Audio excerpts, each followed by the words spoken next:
নামাজ ধরার খুব ইচ্ছে, তবে তা কিছুতেই হয়ে উঠছে না। আপনিও কি এই সেম সমস্যাতে ভুগছেন?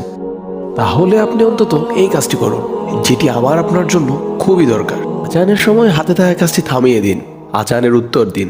আজানের মাঝে দুটো বিশেষ জায়গা আছে।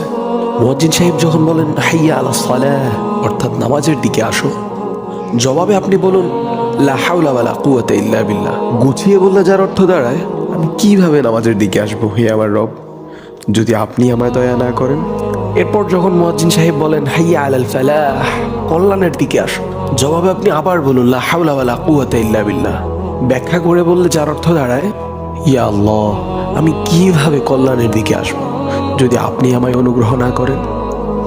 এভাবে চালিয়ে যান, ইনশাআল্লাহ আশা করা যায় অতি দ্রুতই মহান রব আপনাকে নামাজের দিকে ও কল্যাণের দিকে ধাবিত করবেন। আল্লাহ আমাদের সকলকে 5 ওয়াক্ত নামাজ সহিভাবে আদায়